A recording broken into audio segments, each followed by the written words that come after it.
मैं आपको बताऊं, मैं दिल्ली से आया हूं, पूरी दुनिया में कितनी भी टेंशन हो जाए, हमारा दिल्ली वालों को टेंशन कुछ नहीं बिगाड़ सकती। हमारा बिगाड़ सकती है कुछ? हमारा कुछ नहीं बिगाड़ सकती। हमने टेंशन को मुख्यमंत्री बना रखा है। भाई ने बताया प्यार बोतलों तक रह गया, होटलों तक रह गया। सर मैं दिल्ली से आया हूं, हमारे यहाँ तो होटलों की भी जरूरत नहीं पड़ती।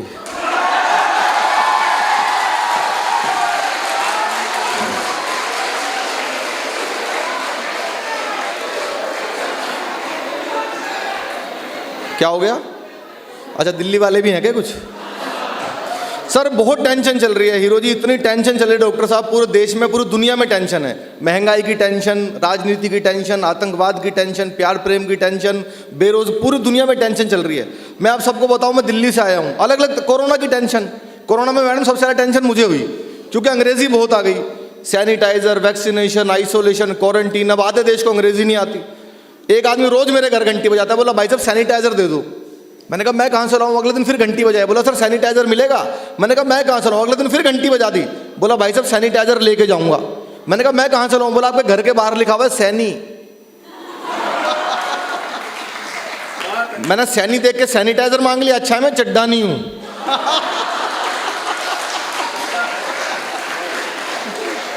और ये तो और भी अच्छा, राघव चड्ढा नहीं हूं।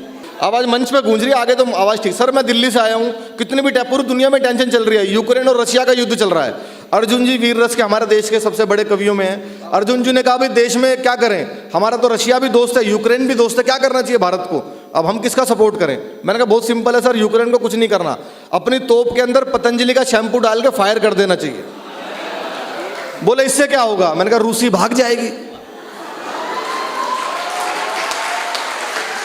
भाई लड़ाई तो रूसी से चल रही है ना।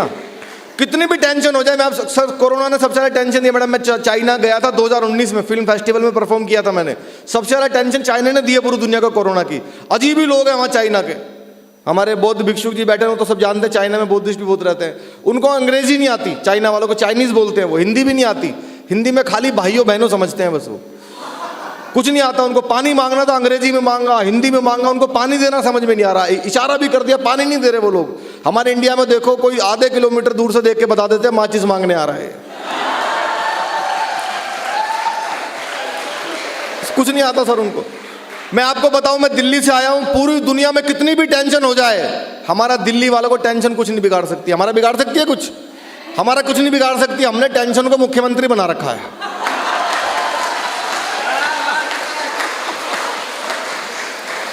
भाई साहब टेंशन ही है वो सुबह किस बात पर नाराज हो जाए उनके बच्चों को नहीं पता।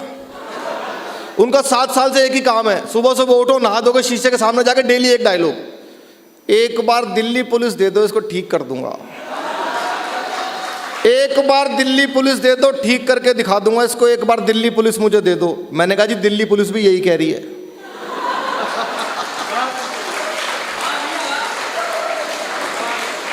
एक बार दे दो बस।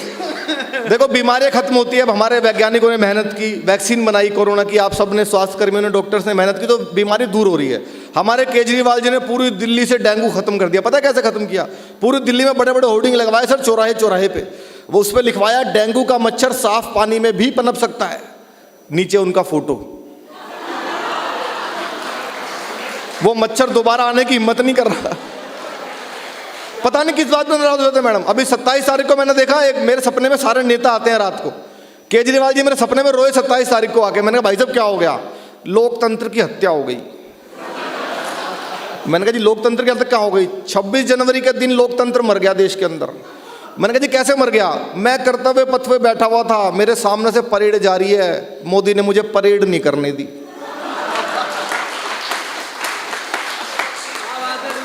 मैं दिल्ली का बेटा हूं, अगर मैं थोड़ा सा टैंक चला लेता तो क्या बिगड़ जाता?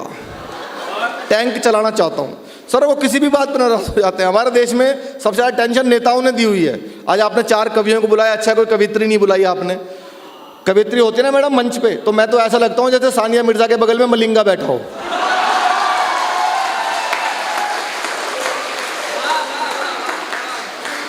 अच्छा पीछे तो एक भाई वो भी हंस रहे जिनकी अपनी खोपड़ी जयसूर्या के जैसी है।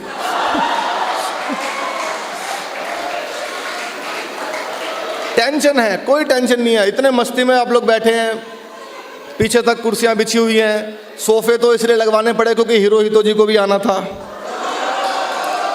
वरना तो। और सर मैंने जितने भी फ्रंट रो होते हैं ना सर, वहाँ डीन बैठते हैं, प्रिंसिपल सर बैठते हैं, प्रोफेसर्स बैठते हैं, डॉक्टर्स बैठते हैं, पूरी फैकल्टी कॉलेजेस की बैठती है। वो कभी खुल के हंसते नहीं है किसी प्रोग्राम में, लेकिन आज एक बार आप फ्रंट रो में जितने हमारे बैठे हैं, एक बार उनके लिए तालियां बजाइए। पूरी फैकल्टी जितनी यहाँ पर बैठी है पूरा आनंद ले रही है। डॉक्टर हिरोहितो सर है, मैडम है, सब। वरना हम जितने फ्रंट रो में बैठते हैं कभी हंसते नहीं है वो, उनके अंदर नेचुरल प्रोटोकॉल आ जाता है। वो एक विशेष मुद्रा बना के बैठते हैं कि अगर हम हंसे तो पीछे वालों में और हम में कोई फर्क नहीं रह जाएगा, तो हंसना नहीं है, उनसे अलग दिखना है। और जब उनको मैक्सिमम हंसी आती है वो सिर्फ इतना हंसते हैं वेल पर यहाँ तो तालियां भी बजा रहे हैं, आप लोग खुल के हंस भी रहे हैं, तो मैं बहुत बधाई देता हूँ डॉक्टर साहब को। आपने एक विशेष इतना आयोजन कराया सर कौरवी भाषा का, क्योंकि हम लोग बोलते थे खड़ी बोली, अब आज से ये कौरवी भाषा के नाम से जाना जाएगा और उसका श्रेय सर आपको जाएगा। एक बार तालियां इस महोत्सव के लिए हो जाए, बड़ी मेहनत लगती है कोई कार्यक्रम खड़ा करने में। मेरे बारे में राजेश जी ने बताया मैं देश के बहुत बड़े बड़े नेताओं की मिमिक्री कर लेता हूँ। अगर आपकी इजाजत हो तो मैं देश के बड़े नेताओं को आपके मंच पर बुलाता हूँ। बहुत बड़े बड़े नेता हैं सर हमारे देश में। एक नेता है बिहार में, लालू यादव। वो मेरा नुकसान ही हो जाएगा रिकॉर्ड करके। तो एक से बढ़ के एक नेता है हमारे देश में जिनकी मैं मिमिक्री करता हूँ। सब यार बुलाते हैं लालू यादव जी को। लालू यादव जी को आप सब जानते हो, सबसे ईमानदार आदमी है। जिस जेल का उद्घाटन किया डॉक्टर साहब उसी में बंद रहे। लालू जी का अपना स्टाइल है भाषण देने का। आपको लगे लालू जी आपके यूनिवर्सिटी में आ गए तो मुझे लालू जी एक बार भाषण दे रहे थे, सामने आप जैसे इंटेलिजेंट बच्चे बैठे थे। लालू जी ने 1 घंटे भाषण दिया, लड़का उठा एक लाइन में लालू जी को निपटा दिया। लालू जी जैसी माइक पे आए, नरेंद्र मोदी, नरेंद्र मोदी, भाइयों बहनों अच्छा दिन। नरेंद्र मोदी कब अच्छा दिन आएगा, कब अच्छा दिन आएगा। नीचे से एक लड़का उठा, बोला जी 9वीं फेल आपका लड़का उप मुख्यमंत्री बन गया और कितने अच्छे दिन लोगे।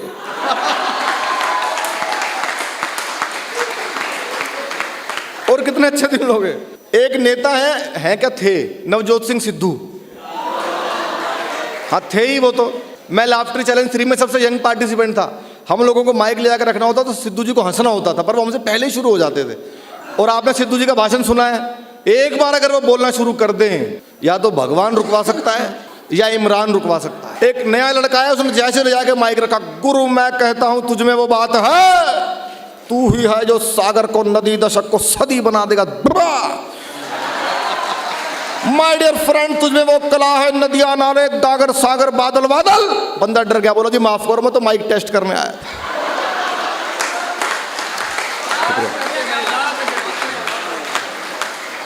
हालांकि आए तो आज हम भी माइक ही टेस्ट करने हैं।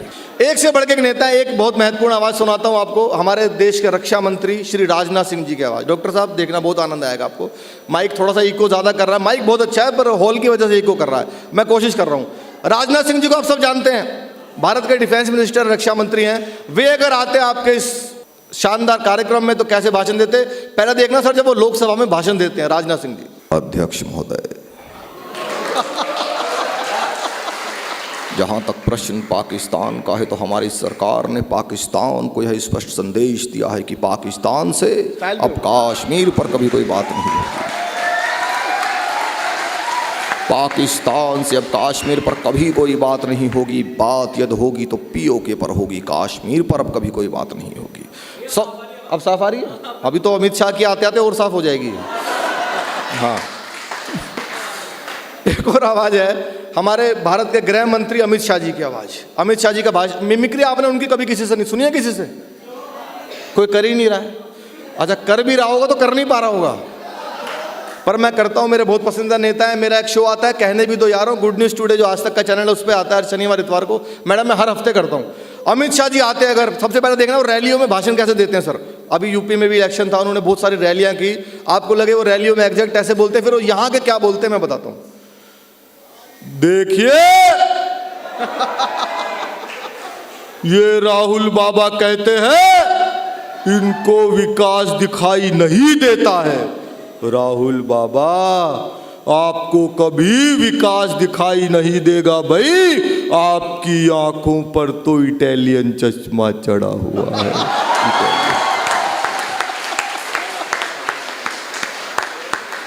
यदि अमित शाह जी यहां पे आते तो देखिए ये सुभारती के अंदर शानदार कवि सम्मेलन चल रहा है भाई, तो मैं आपको बहुत शुभकामनाएं देता हूं और इतना ही कहना चाहता हूं, ये नीले कोट ध्यान से सुनो, ध्यान से सुनो। दादा आपका चश्मा बहुत अच्छा है पर आप ध्यान से सुनो, सुनो आप।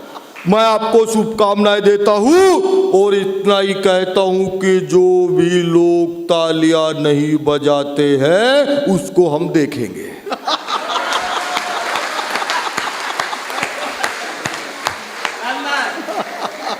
उसको हम देखेंगे, देखेंगे ही। लेकिन एक आवाज है मैडम जो पूरी दुनिया में गूंज रही है, हमारे प्रधानमंत्री नरेंद्र मोदी जी की आवाज। मोदी जी का भाषण सब लोग सुनते हैं, जो पसंद करता है वो तो सुनता ही है, जो नहीं करता वो 2 बार सुनता है। मैं 12 देशों में गया हूं सर, मैंने देखा वहां पाकिस्तान के लोग भी सुनते हैं। अच्छा उनको तो सुनना भी चाहिए, उनको हमसे ज़्यादा सुनना चाहिए। और आजकल तो वो कश्मीर मांगने की बात कर रहे थे, अब आटा मांग रहे हैं वो पाकिस्तान वाले। तो मोदी जी अगर आपके ऑडिटोरियम में आते तो कैसे भाषण देना शुरू करते, मैं कोशिश कर रहा हूँ, सुनिएगा। माइक थोड़ा सा इको हो रहा है, हो सकता है मोदी जी की निकालूं, देवगौड़ा की निकल जाए, लेकिन आप लोग बहुत मन से सुन रहे हैं, सुनिए।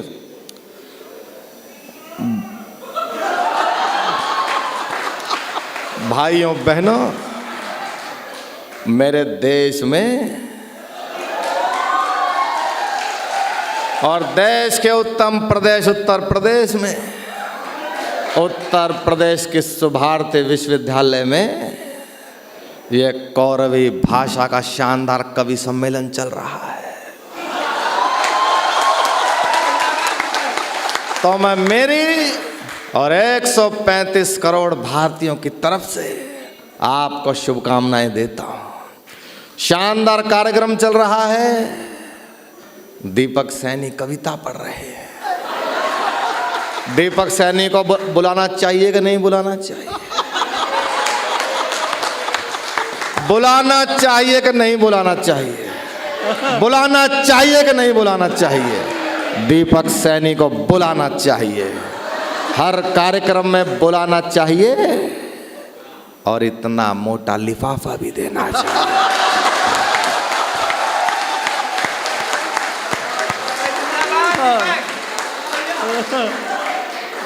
डॉक्टर साहब ज्यादा मोटा हो गया क्या?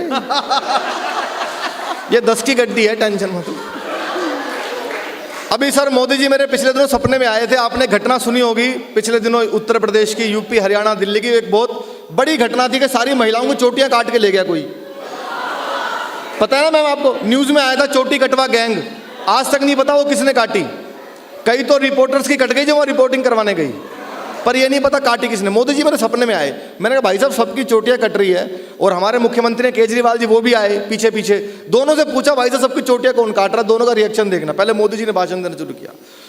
भाइयों बहनों, मेरे देश में कोई चोटी काट कर ले जा रहा है,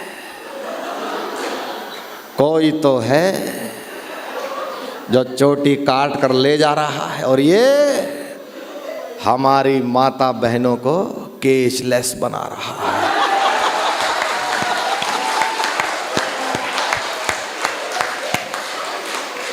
और जो लोग चोटियां काट रहे हैं, मैं उनसे भी कहना चाहता हूं, अगर काटना हो तो गरीबी को काटिए, काटना हो तो बेरोजगारी को काटिए, और चोटी ही काटनी हो ना तो उनकी काटो जो पार्लर में कटवाते हैं। पीछे पीछे दिल्ली के मुख्यमंत्री केजरीवाल जी आ गए। आपको लगे पॉइंट कोमा फुल स्टॉप के साथ तो एग्जैक्ट यही बोलते। मैंने कहा भाई साहब सबकी चोटियां कौन काट रहा है? ये नरेंद्र मोदी कटवा रहा है जी सबकी।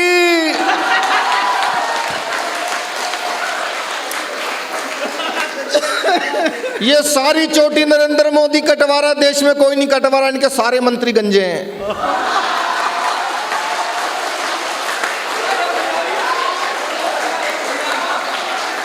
मैं कहा जी आपके भी तो मंत्री गंजे हैं, मनीष सिसोदिया खुद गंजा है।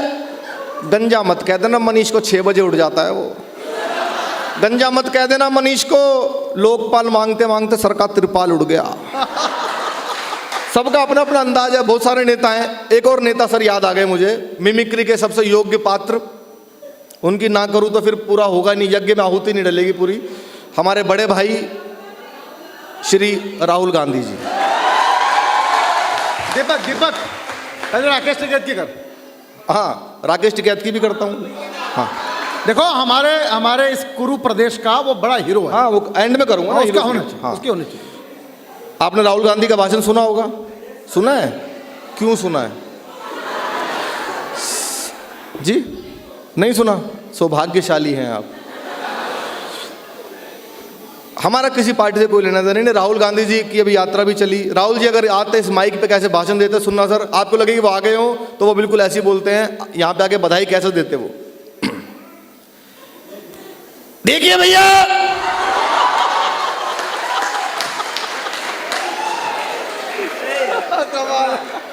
ये जो कविता है, ये जो पोइट्री है, ये जो कवि सम्मेलन है, सवाल ये है कि ये क्यों होता है। मैं आपको बताता हूं, ये गोदी मीडिया आपको कभी नहीं बताएगा भैया, मैं बताता हूं। How is it possible? ये कवि सम्मेलन क्यों होता है? ये बैठे हैं, डॉक्टर साहब बैठे हैं, फैकल्टी बैठी है, ये लोग पैसा देते हैं तो हम करते हैं। सिंपल है भैया, खत्म, टाटा बाय बाय, गए भैया।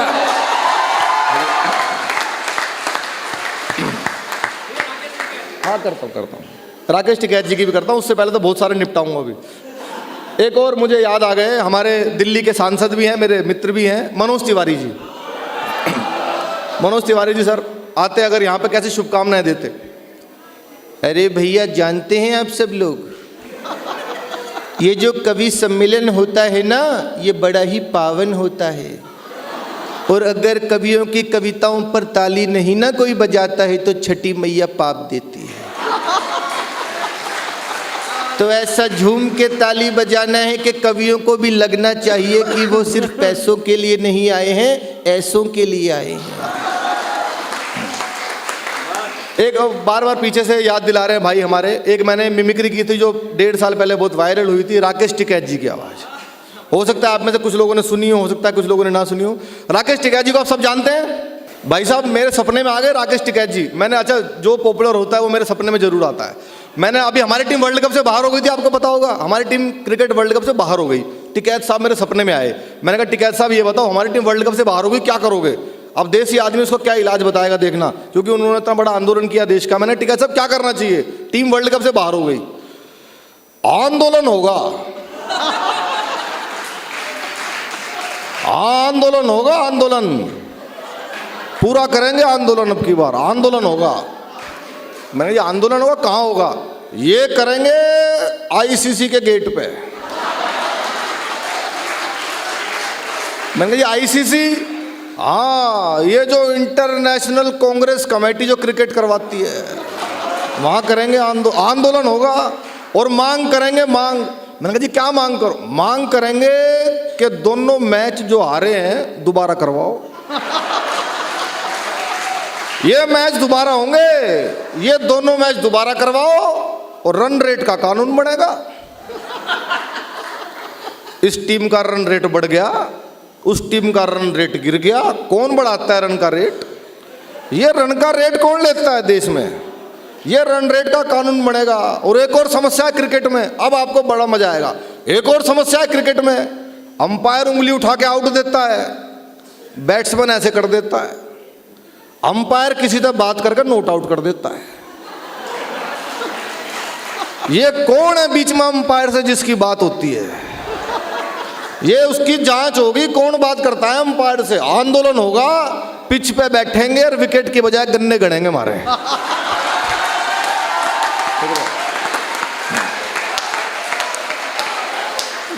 धन्यवाद, बहुत आनंद आ रहा है, बहुत मजे से आप लोग सुन रहे हैं। एक से बढ़ के एक नेता आए हैं राजनीति में, बहुत पॉपुलर लोग हैं। मैम, राजनीति ने तो टेंशन दी हुई है नेताओं ने, लेकिन हमारे देश में कुछ लोग ऐसे, भाई यूपी भाई में मैंने नया घर बनवाया है। दीपक देखो, दीपक यूपी में आए हो, ये तो करना पड़ेगा। हमने अभी नया घर बनवाया सर, और वहाँ बुलडोजर भी जाता है, जा सकता है। करता हूँ, मैं करूँगा जरूर, बिल्कुल करूँगा। योगी जी का हमारा पूरा सपोर्ट भी रहा है, बहुत पॉपुलर है। मैंने कभी की नहीं है, लेकिन अगर आप लोग प्रेरणा दे रहे हो तो हो सकता है आपकी प्रेरणा से ही निकल जाए, कभी की नहीं है। और लेकिन मुझे ये नहीं पता था कि ऐसे माइक पर निकालनी पड़ेगी, पर हो रहा है। अब इको गूंज रही है और कोई बात नहीं, मैं कोशिश कर रहा हूँ। उत्तर प्रदेश के अंदर भगवान श्री राम का भव्य मंदिर बन रहा है। आज उत्तर प्रदेश में किसी गुंडे व माफिया की हैसियत नहीं है कि सड़कों पर सर उठा करके भी चल सके, धमकी तो बहुत दूर की बात है। Thank you. कोशिश की है पहली बार, कुछ गलती हो गई हो तो क्षमा कर देना। बहुत सारे नेता हैं सर, लेकिन नेताओं ने टेंशन दे रखी है देश में, लेकिन कुछ लोग ऐसे भी आए जिन्होंने नेताओं जी राजेश जी की मैं इन सारे कवियों की भी करता हूँ, अगली बार मोटे लिफाफे पे करूंगा, सस्ते में नहीं लूटूंगा। अर्जुन जी की भी करूंगा, ये मोहित जी की, सबकी करूंगा। लेकिन सर कुछ लोग ऐसे भी आए जिन्होंने नेताओं को टेंशन दी, जैसे बाबा रामदेव। बाबा ने बहुत टेंशन दी नेताओं को, अभी तक दे रहे हैं। एक बार बाबा ने सर दिल्ली में डॉक्टर साहब ऐसे मंच बनाया था, सबको योग सिखा रहे थे। अचानक बाबा की एक आंख फड़कने लगी।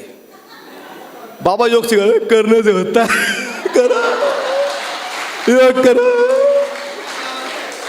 किसी ने कहा बाबा आपकी आंख में कुछ प्रॉब्लम है क्या? नीचे बैठ जा, कपाल भाती कर रही है।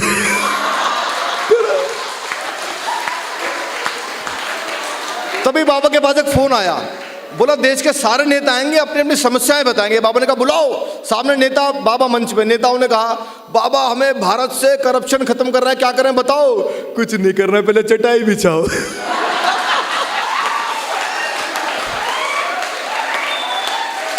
अब अपना पेट धीरे धीरे अंदर करो, खींचो, अंदर करो। एक ने कहा अब धीरे धीरे बाहर करो। किसी ने कहा बाबा पेट अंदर बाहर करने से करप्शन कैसे? करता जा, पेट तो कम होगा। बाबा ने अनुलोम विलोम कपाल भांति प्राणायाम खूब करवाए। एक दिन अचानक उठे, बाहर निकल के देखो करप्शन खत्म हो गया। किसी ने कहा बाबा कैसे हो गया? अरे बावड़े तुम सारे यहां बंद हो, फैलाएगा कौन?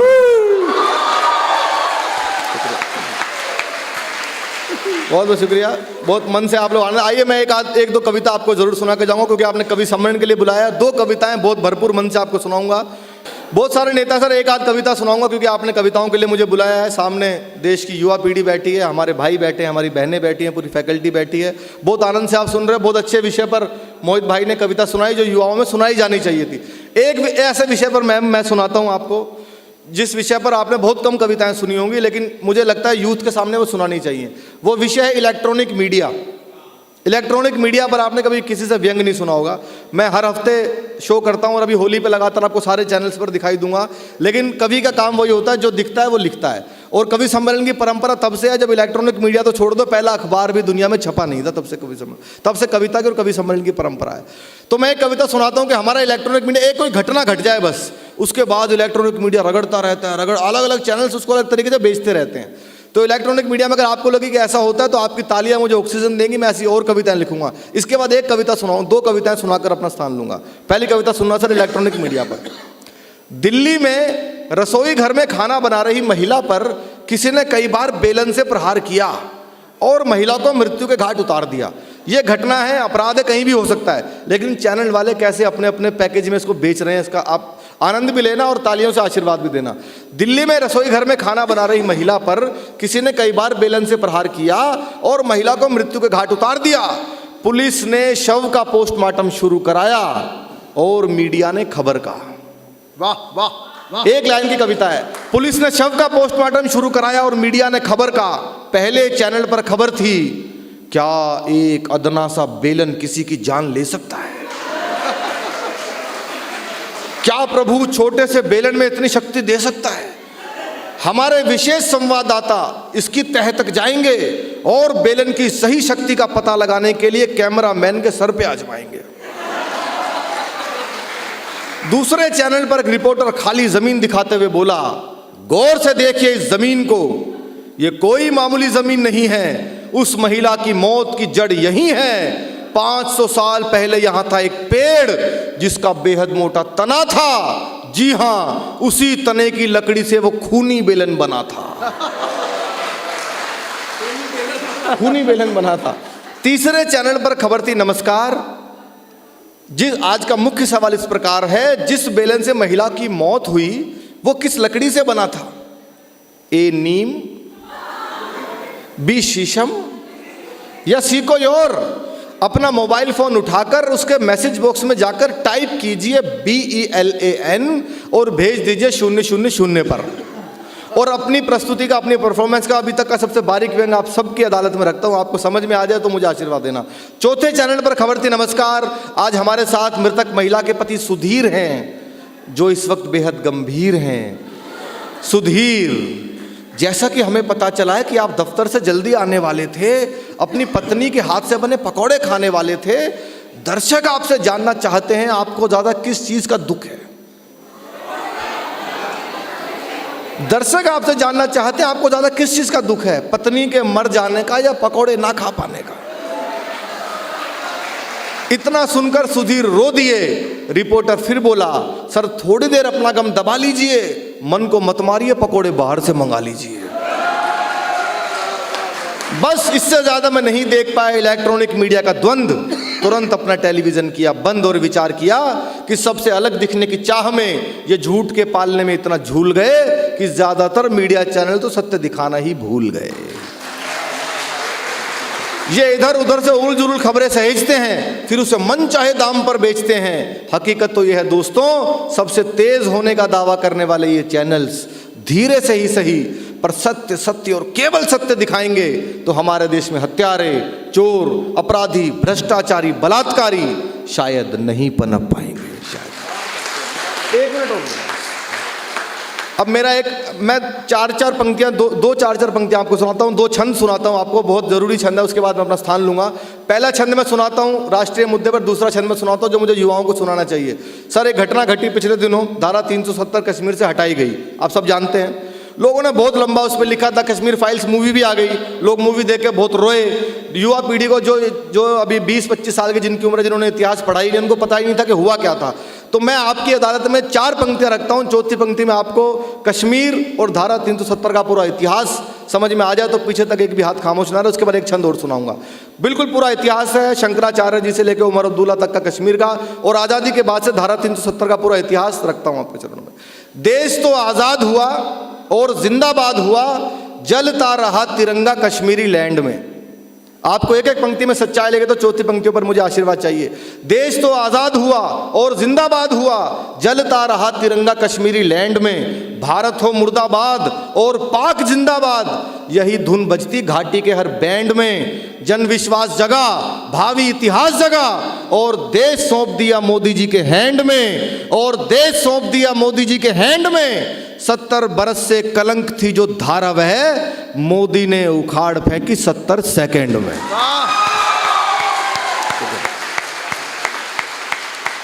धन्यवाद। और अंतिम एक छंद सुनाकर अपना स्थान लूंगा, वो भी बहुत जरूरी है। जैसा आपने लोक भाषा का कार्यक्रम कराया, हमारी जो राष्ट्रभाषा है हिंदी, हिंदी के साथ भी जितना दुर्व्यवहार पिछले 70 सालों में किया, और किन लोगों ने किया मैं आपको बता रहा हूँ राजेश जी। अंतिम पंक्तियां सुनाकर मैं अपना स्थान लेता हूँ हिंदी के साथ। मैं क्योंकि मैं न्यूज़ चैनल में जाता हूँ, मुझे पता है हमारे सर बड़े बड़े पत्रकार जिनका करोड़ों रुपए का पैकेज है, जो करोड़ों रुपए कमाते हैं हिंदी से, वो स्टूडियो से बाहर निकलते हैं अंग्रेजी बोलने लग जाते हैं। अभिषेक बच्चन, जिनके पिताजी हिंदी फिल्मों के महानायक और जिनके दादा हिंदी कविता के महाकवि हैं, वो अंग्रेजी में इंटरव्यू देता है हिंदी चैनल के ऊपर। उसको ये नहीं पता कि मेरे पिताजी और मेरे दादाजी ने हिंदी से सब कुछ कमाया है। तो मैं अंतिम 4 पंक्तियां यूथ जो कि रील्स में और गालियों वाली कॉमेडी में भटका हुआ है, मैं उसको सही दिशा में लेके आना चाहता हूं। आपको लगे कि चौथी पंक्ति में हमारा ऐसा हुआ है, तो इस आवाज को भी कहीं ना कहीं जब भी मौका मिले आप उठाया कीजिए, सुनिएगा। अंग्रेजी में बजाते ताल पीटते हैं थाल, हर बात अंग्रेजी में ही जमा रहे हैं। क्या हो रहा है हमारे देश में?